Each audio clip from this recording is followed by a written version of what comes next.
What's good, everyone? Long time no see. So, we got a video. So, the title is The Marvels is Awful. The MCU is dead. I've been seeing a lot of reports about the Marvels, the movie The Marvels, and there's some bad reviews, bad reviews. They only made like $6 million on the preview.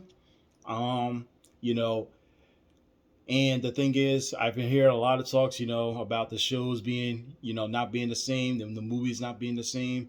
That Marvel is like, it's plumbing down really quickly. So this shit is, yeah, it used to be a mega star back in the day, a mega star, but now it's just going down the shits. So we're gonna see why, and we're just gonna get right into it. What can you say? Trying to get you to summarize this in a soundbite about the direction of the MCU and kind of your vision going forward. Is there anything you want to clarify?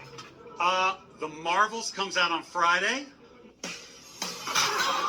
Fair and equal representation on film is incredibly important. Put another gay diverse woman in it. Make it look good land. So many different women and girls and boys and men will be able to relate to them. I do not need a 40-year-old white dude. Of course, we were inspired by Kelly Sue DeConnick's runs of Captain Marvel in 2012 and 2014. If you don't like my politics, don't buy my book. Oh, wow. She's wonderful. She's a creative consultant with us. The industry has contracted, and we're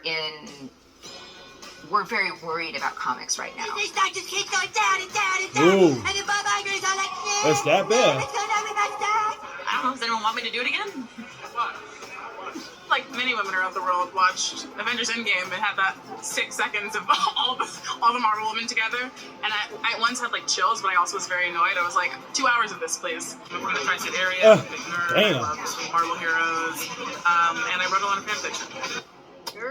Even the actors are Greetings tired to of over it. 881,000 wonderful people, and the Wow. 40% who haven't subscribed yet, you're not so bad either. The MCU has come full circle. Jerk. It's been a long road to get here, and I've had this date marked on my calendar all year. And yes, YouTuber Christmas has come early because the Marvels has arrived. Now, I know the 5s and 10s of you out there who watched the Marvels did your homework in preparation. You went back and watched Captain Marvel, the billion-dollar patriarchy-smashing blockbuster, Wow. showing the MCU's most powerful superhero go through the hero's journey.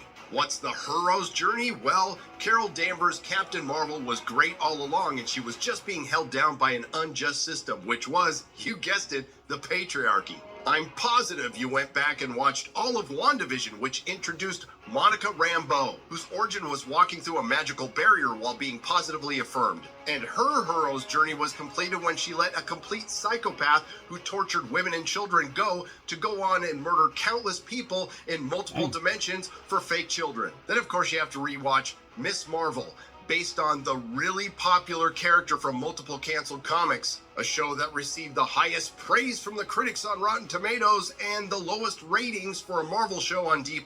And if Oh, you wow. haven't seen it, then you missed her exciting origin, receiving a bracelet in the mail from her grandma. Oh, but we're not done there. Then there's Secret Invasion for Nick Fury, who was completely destroyed in the Captain Marvel movie when he lost his eye to a kitty cat. A story about a little boy Skrull who grows up to want to kill the entire human race because Nick Fury broke a promise to him. It's also Oh, about shit. the once formidable Nick Fury embracing his strange kind of love, which is supposed to be an allegory for something, but I can't quite put my finger on it. How about that? So after watching all that, you're ready to watch the Marvels, but once you sit down in the theater and take in about 20 minutes or so, you realize you don't need to watch any of it. But you're still gonna feel like you're missing something, and you are. A story. The Marvels was a disaster a long time in the making. Of course, Captain Marvel did great when it was sandwiched in between two of the biggest sequels of all time, and she was forced in with other heroes that we actually liked. But some of us recognized right away that Carol Danvers is just not that interesting of a character to warrant her own solo film, much less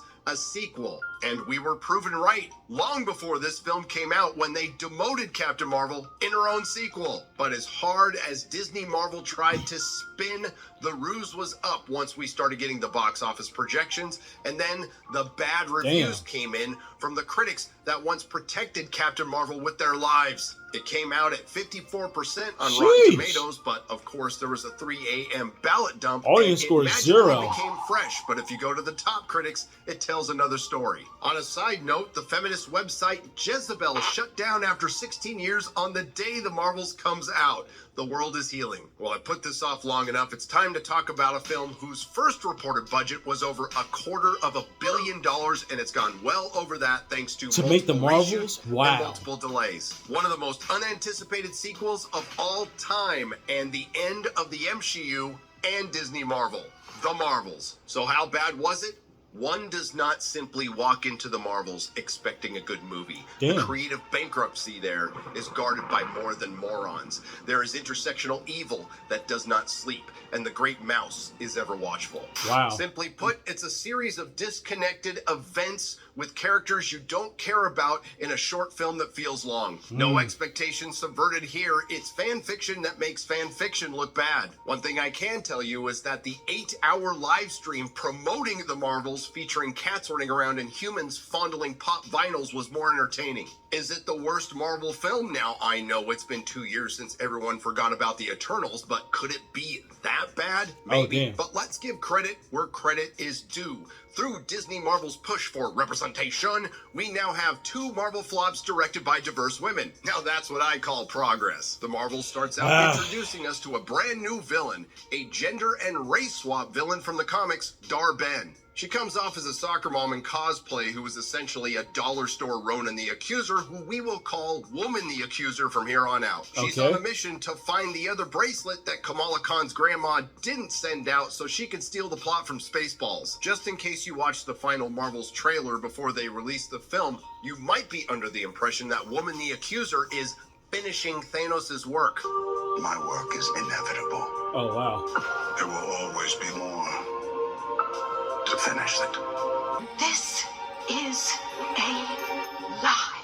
No, in truth, which is something Disney Marvel has no interest in these days, it's about a Kree girl boss wanting to steal air, water, and a sun from planets connected to Captain Marvel. I know what you're thinking. So now they have a villain as a woman? Setup for this and all of the homework required to watch this film. And you'd be right, because it wasn't there, and we'll get to that. In what was theoretically a good move, Disney Marvel, realizing that the vast majority of you didn't watch their D+ crap, decided to give us a brief recap of just 2 of the 3 main characters. Kamala Khan gets an annoying animated sequence, and in the grand tradition of the Doctor Strange Mom memory store, Captain Marvel, for some reason, hung on to the Skrull torture device memory tiaras from the first Captain Marvel movie, which none of you were insane enough to go back and rewatch, but is quite frankly better than this film. Just a little bit. Also, she could access exposition for the audience, which was a total waste of time because there wasn't an audience. The plot, if you want to call it one, goes something like this.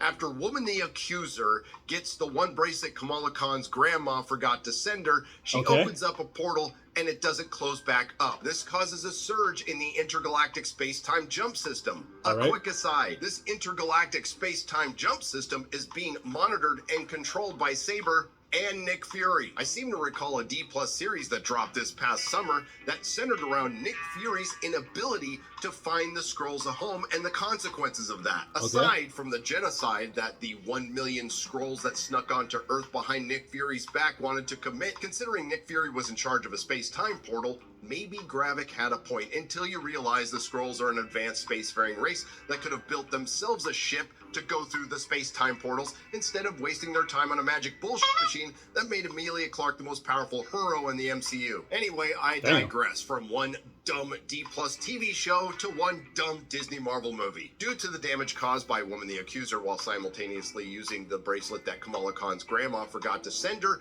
and the universal weapon, which used to belong to Ronan, we get some vaguely described energy leaking from the space holes. Carol Danvers, our titular hero. Oh, wait a second. She's not the titular hero because she was demoted in her own sequel. Anyway, Damn. Carol Danvers and Monica Rambeau investigate the vaguely defined energy leaking from the space holes and touch it. This causes our three heroes with vaguely defined energy powers that range from omnipotent to useless to become entangled. No, not that kind of entangled. According to the movie, the power entanglement, which is the characters switching places, only happens when they use their powers at the same time, except when they use their powers multiple times and the switch doesn't happen. Is it explained? No. And I wrote a lot of fanfiction. Unintentional hilarity mixed with abject boredom ensues as our three heroes pursue Woman the Accuser as she tries to save her planet Hala by sucking out the atmosphere, the entire ocean, and a sun from three prospective planets. Suck! You thought I was kidding when I said Disney Marvel stole the plot from Spaceballs. No. How does Woman the Accuser plan on sucking an entire atmosphere, an ocean, and a sun through a relatively tiny space hole? No idea. The space holes just suck. Like this movie. But this plot device did bring us the headline of the year from the Irish Times. The Marvels review. The Marvel Cinematic Universe disappears up its own black hole. Oh, wow. And it's all downhill from here. The Marvels features mostly characters you don't care about and one you used to care about, but we'll start with Miss Marvel, played by Iman Vellani. A fanfic Marvel employee, Sana Amanat self-insert. If you want to know more about that, check out this video right here. That Disney Marvel will tell you over and over again is an immensely popular character. And when one comes in that grabs the world's imagination like this, the questions are, when are we going to bring Miss Marvel to the screen? All three of these heroes are very popular from their previous movies and shows. If popular means having her comic book continually canceled, appearing in the lowest rated Marvel show on D+, and being a lead in a video game that lost the company who made it $60 million, sure, I have a question. If Miss Marvel that game was so good. Immensely popular at Marvel, why did you fundamentally change the character by changing her origin and her powers? Wow. In the comics, she's an inhuman with stretchy powers. In the MCU, she has vaguely defined energy powers that are not supposed to remind you at all of Green Lantern. Iman Vellani seems like a charming young lady, but she becomes incredibly annoying in this, and no, it's not necessarily her fault. It's the fault of the inexperienced director Nia DaCosta and the horrible writers, and one of those writers is Nia DaCosta. And it's really sad when my description of how Kamala Khan got her powers, her grandma sent a bracelet in the mail, is exactly the same description the movie provides. Where did you get that? Grandma, did you get it to me in the mail? All right, now that we got the good parts of the film out of the way, and yes, that was the good, let's get to the rest. Teyonah Parris plays unnamed superhero. Is it Photon? Is it Binary? Is it Black Girl Magic? That gets my vote. Have no idea because they didn't give her a superhero name in the superhero film. A black chocolate woman with big, kinky, luscious hair. We are out here. Black Girl Magic! Of course, she has vaguely defined energy powers that are described like this. You can absorb light. Make her touch her chest. I can see it. And they describe her origin, quite as frankly, not as well as I did. When did you get powers? I walked through a radiation shielding barrier of a witch hex, and now I can manipulate and see all wavelengths of the electromagnetic spectrum. I'm very happy for you. Now, they forgot to mention that she was positively affirmed as she walked through the magic barrier. You know, somebody should have said Black Girl Magic. When they were handing out kids, they gave her the toughest one. Black Girl Magic! That's better. That's my quarter black magic in the editing room. And Teyonah Parris is wasted in this like everyone else. Her character only exists to spout off technobabble because we need women in STEM. Like comparing the fractures in the space-time continuum to fracking. Basically, it stretches and reconfigures space without rupturing the continuum. Like fracking, the more holes you drill, the more destabilized the shell becomes, and then earthquake. There's also some light forced drama with Monica Rambeau still being mad at Carol for abandoning her. By the way, no word on Monica Rambeau's dad. Considering this is the MCU, Maria Rambeau probably just made herself pregnant through female empowerment. Still, way to perpetuate a stereotype, Disney Marvel. This brings us to the men in this film, and yes, there are some men. There's Body Positivity Personal Assistant, who has about 2 or 3 lines. There's Man Bun Personal Assistant, who has about 2 or 3 lines. Wow. There's Prince Yan, that's from the musical scene, which is nothing short of the Ninth Circle of Hell. That scene made me miss prison. He gets a few lines, he gets to fight a little bit, and he provides our heroes with a costume change that look like they're designed by Helen Keller from the AIDS quilt. Then there's Nick Fury, after embracing his strange kind of love in Secret Invasion and abandoning an Earth that he destabilized with a million potential radicalized Skrulls. The once formidable Nick Fury is relegated to comic relief and herding cats. I wish I was kidding. I don't know what Samuel L. Jackson was smoking to sign on to Secret Invasion and this, but his acting is atrocious along with most everyone else. He didn't even need to be in this film along with Kamala Khan's family, who were also supposed to be comic relief, but they're going to leave you needing cringe relief. And yes, there are more cats in this film, and I'm sure they're all female. To be fair, they did a better acting job than the humans. The Marvels doesn't just pass the Bechdel test, it rewrites it. And now it's time to talk about potentially the worst villain in the history of the MCU. In the grand MCU tradition of memorable villains like Ghost and the Taskmaster, we have another gender and race swapped villain. And yes, they leaned into the South Park meme again, and not for the first time in this movie. Put another gay diverse woman in it, make it more. Still no word on whether or not she's gay, it's just assumed at this point. Zoe Ashton is horribly miscast in this role. She's about as intimidating as a yoga instructor and looks like she's a soccer mom cosplaying as Dollar Store Ronan the Accuser. Then there's the acting, the constant monotone voice that sounds like she's talking with scaffolding in her mouth. Probably because she has scaffolding in her mouth. This can't be undersold. One of Woman the Accuser's goals is stolen from the movie Spaceballs, and the motivation for this makes even less sense, and it makes things worse. If you decide to torture yourself and actually watch this movie, which I know most of you won't, and you'll be better off for it,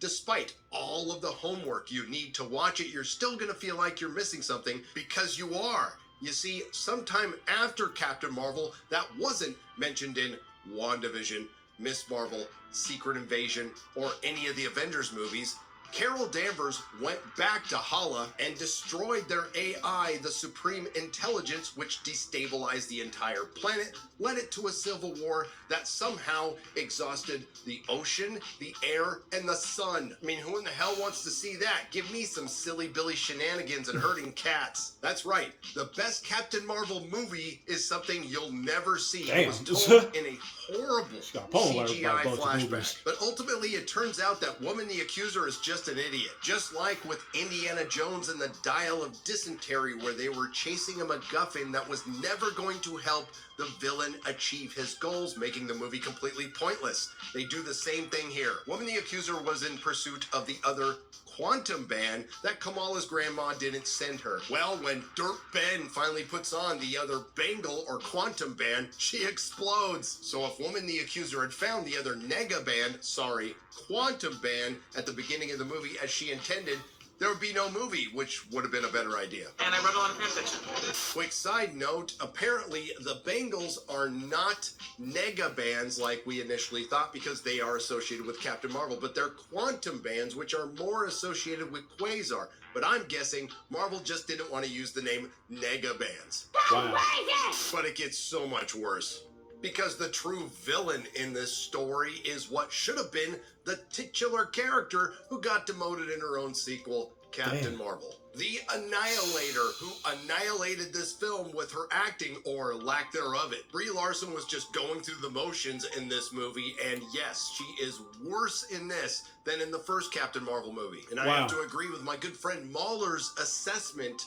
What there was of the Captain Marvel character was completely assassinated and then defiled. We were told multiple times in multiple MCU films that Carol Danvers couldn't return to Earth because she was too busy helping people across the galaxy, except for the time when Maria Rambeau's cancer returned and Carol came back to look after the cat. But it turns out what she was doing at least part of the time was committing genocide. And then, of course, there's the little things that prove that Carol Danvers, Captain Marvel, is a dick. When she destroyed the Supreme Intelligence, she blew the top off of that building. I wonder how many innocent Kree died. She blew off poor little Monica Rambeau for 30 years because she felt bad about the genocide. That's right, Carol Danvers was completely aware that the Kree planet of Hala devolved into a civil war due to her actions and didn't do shit about it. This comes from a scene with Carol Danvers describing what happened to Hala, saying the air was poisoned and there was a drought. Hala.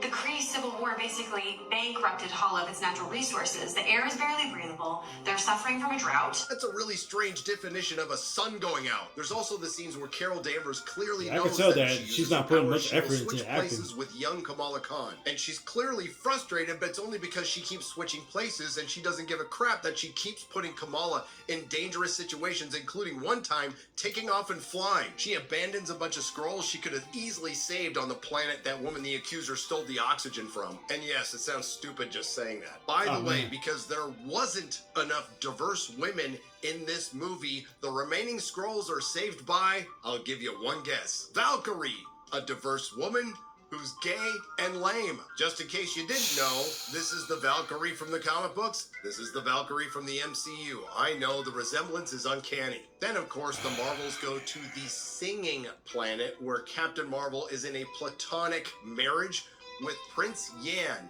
And the thing that's the most frustrating is we, the audience, had to sit through 5 minutes of some of the worst cinema I've ever seen, and it was inconsequential. Oh, Woman man. the Accuser arrives on Prince Yan's singing planet to steal their water, and she does. Captain Marvel and the Marvels f*** off. And if it wasn't for one throwaway line towards the end of the movie, you would think everyone was dead. But the worst is yet to come. And you know that little drought that Carol described that ended up being the Kree homeworld sun going out?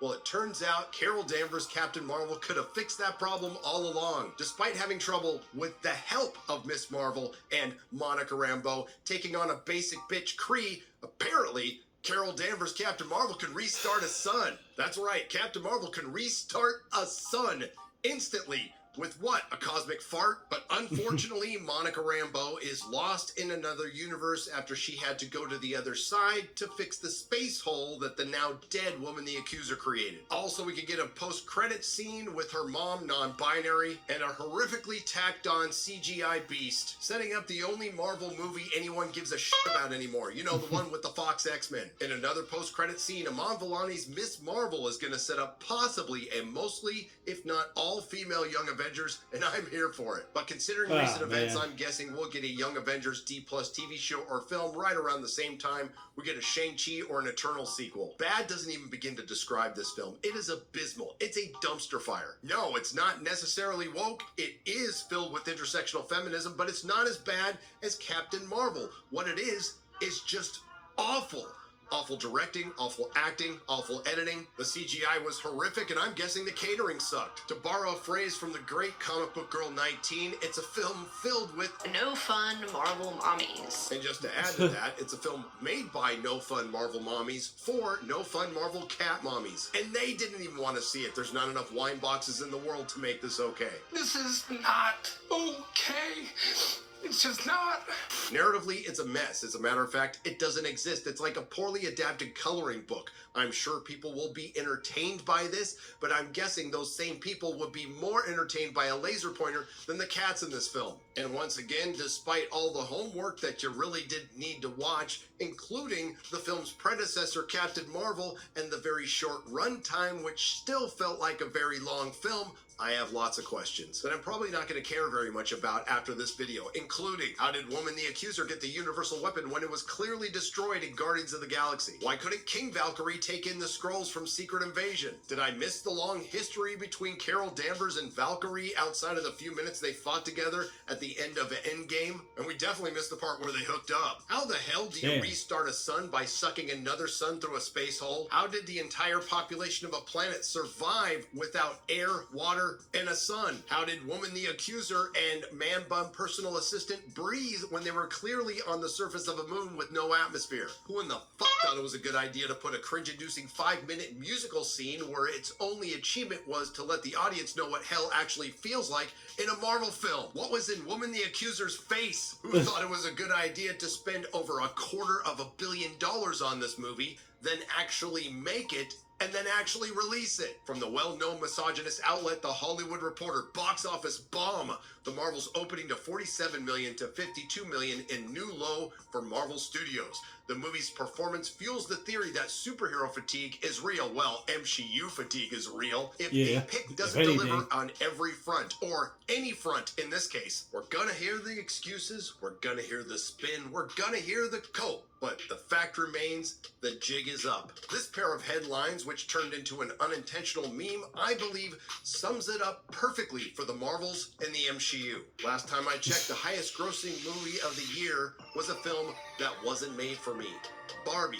So it turns out the Marvels wasn't made for me or anyone else. The Marvels becoming a flop was a sure thing. Yeah, that's the thing.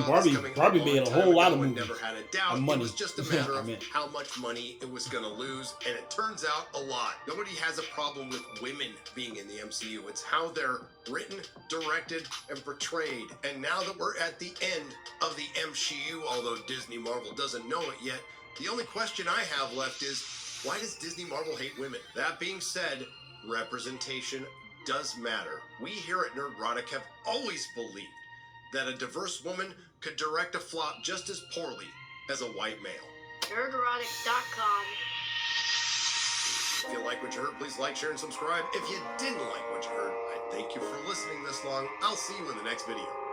It's crazy.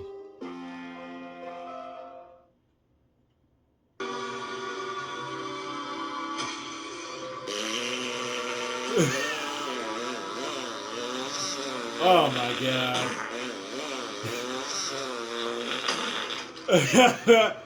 Oh my god, they're stupid. Black girl magic! Oh man.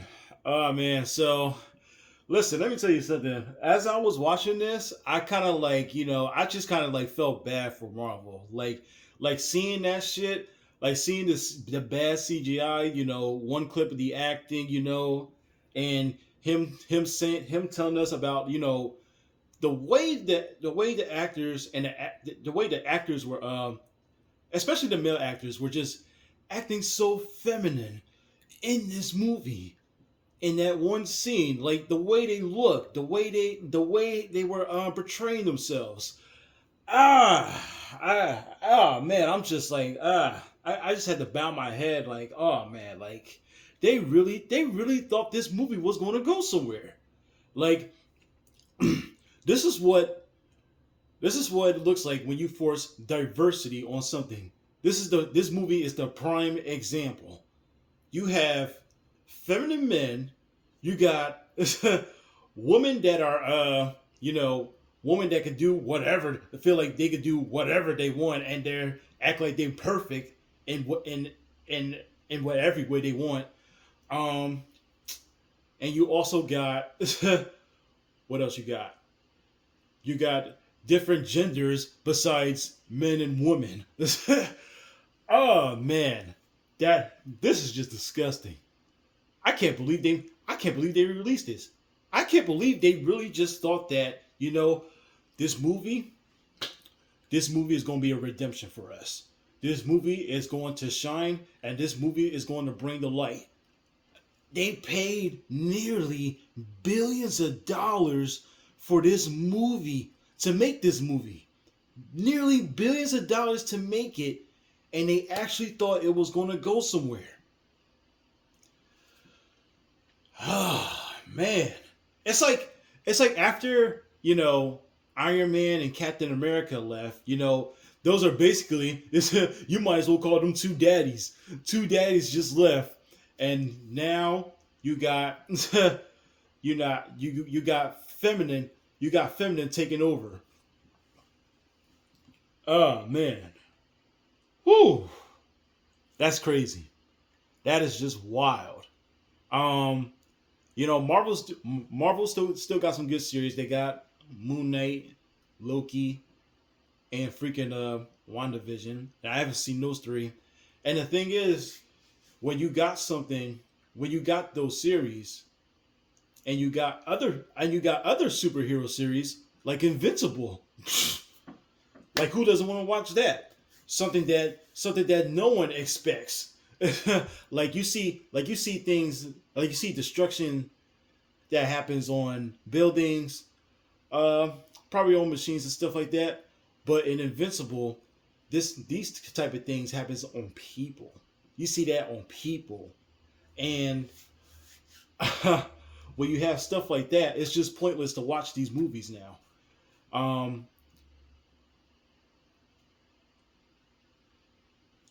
the reality is that Marvel and Disney is going along with society. They and I think it was one other the videos where they were saying that one of the directors was saying that it's funny seeing men looking stupid, men doing stupid things, and men acting feminine. That's what one of the directors said in one of the Marvel movies for Thor. Was it? Was it for Thor or something else? I forgot. But that's what they said. They're going along with society, making transgender okay, being feminine okay, being gay okay. Like, man, it's just hard to bear. It's really hard to bear. Wow. Uh, uh, uh, uh. I do think. Uh, I don't think it's over yet for Marvel. They probably might change something. Maybe I don't know if Disney's going to go away. They probably might. They're probably just they have to change for the better. They're going to have to change it. They're going to have to put some masculine energy into these movies, into one of these movies. They have to, because this feminine shit is not working out. It's really not. So I hope they pull it together,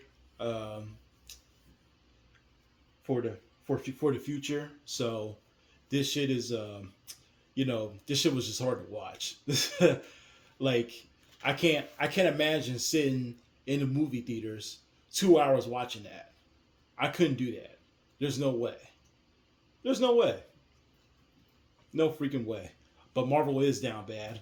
So making women perfect, um, Invincible didn't do that with Adam Eve. Adam Eve went through struggles. It's not the fact that they put women in there.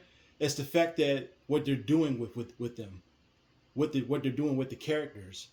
That's the problem. Um, Jesus Christ, and they're doing a terrible job with it. I can't bear to watch. But yeah, that's just crazy. Um, I hope they come back from it. I don't think it's over. They still have time, but if they don't learn, if they don't learn sooner or later, then it might as well be over. So yeah, but this was just I couldn't even bear to watch it. But like, comment, subscribe. I see y'all next time, and y'all have a good morning.